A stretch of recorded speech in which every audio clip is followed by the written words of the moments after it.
Welcome to the Daily Decant, your 5-minute briefing on the world of wine. Each episode delivers practical insights to help you choose, order, and talk about wine with more confidence in everyday social settings. Let's get into today's decant. It's Thursday, and we're doing wine and food pairing week, and today we're talking difficult foods. And I want to be clear about why I'm dedicating a full episode to these, because they represent the situations where conventional pairings advice either fails completely or simply doesn't exist, leaving you guessing. Every pairing guide covers steak and Cabernet. None of them tell you what to drink with your Thursday night Thai takeout, and that changes today. Spicy food, Thai, Italian, Sichuan, Korean, Mexican, any cuisine with significant heat that creates a specific challenge for wine. Problem is that alcohol amplifies the perception of spice. A high alcohol red wine next to a spicy dish that doesn't fail to complement the food makes the dish taste even hotter and the wine taste harsher. The solution is to go in completely the opposite direction from what the instinct suggests. Low alcohol, slightly sweet, high acid wines are the ideal pairing for spicy food.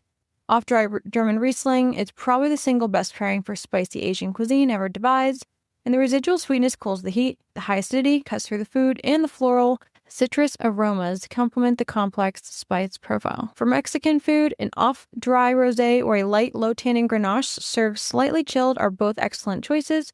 The key rule here is low alcohol, sometimes sweetness, high acid. Avoid heavy tannic reds entirely. Sushi and sashimi. Raw fish presents a specific challenge. It's delicate and clean flavored, and it's often served with wasabi, soy sauce, and pickled ginger, all of which are aggressive flavor components that complicate pairing.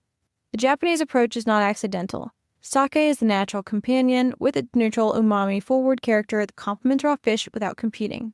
In wine terms, the closest analogs are crisp, mineral, low aromatic whites that won't overpower the fish. Dry champagne and Cremant is outstanding with sushi, and the bubbles cleanse the palate, the acidity matches the soy and citrus elements, and the mineral character complements the fish. Unoaked Chardonnay or a dry Riesling also work well. Try to avoid aromatic whites like Sauvignon Blanc, as the herbaceous character can clash with raw fish. And avoid reds almost entirely. The tannins make raw fish taste metallic. Next, let's talk eggs. The reason eggs are difficult to pair with wine is they coat the palate with fat and protein in a way that mutes the flavors of everything else, including the wine.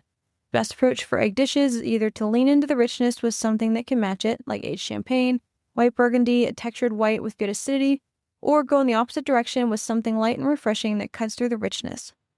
For a simple omelet or scrambled eggs, a dry, crisp champagne is genuinely outstanding. And for egg benedict or a richer quiche, fuller whites with good acidity like a white burgundy, or for huevos rancheros, a light, slightly chilled red like a cru Beaujolais works surprisingly well. Avoid heavy tannic reds with eggs as they combine badly with the sulfur compounds in the yolk. Vinaigrette and acidic salads. The challenge here is that vinegar has a very high acidity, often higher than the wine you're drinking, which makes the wine taste flat, thin, and sour by comparison. The only real solution is to choose wines with high natural acidity that can stand up to the vinegar in the dressing. Sauvignon Blanc is probably the best choice. Its naturally laser-focused acidity holds up where most wines don't, and its herbaceous green quality often complements the fresh vegetable character of the salad beautifully. Dry Riesling is another great option. Grüner Veltliner works well. The key here is high acid wines only. Don't pair tannic red wines with a vinaigrette-dressed salad, as it will only make the red taste sour and thin and make the salad taste harsh.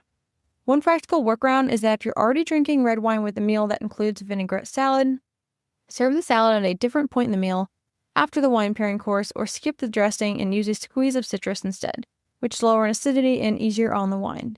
It's not a compromise, it's how restaurants that care about wine often handle the problem. And finally, artichokes and asparagus. Both of these vegetables contain chemical compounds, cynarin in artichokes and asparagusic acid in asparagus, that interact with wine in specific challenging ways. Artichokes make wine taste sweeter than it is, which makes dry wine taste artificially sweet and disconcerting. The best approach here is to drink wines that can handle some sweetness perception, like off-dry wines, or simply choose a wine you're happy drinking on its own, regardless of the food interaction. Asparagus has a sulfurous vegetal quality that clashes most badly with oaked whites and tannic reds. You're going to look for a crisp, unoaked white, particularly dry Riesling or Grüner Veltliner, which will complement rather than fight the asparagus character. Tomorrow, we'll talk cheese, the most surprising episode of the week. You won't want to miss it. That's today's Daily Decant. If you found this helpful, be sure to subscribe and share with your friends so you can continue building your wine knowledge in just a few minutes a day. See you tomorrow for the next Decant.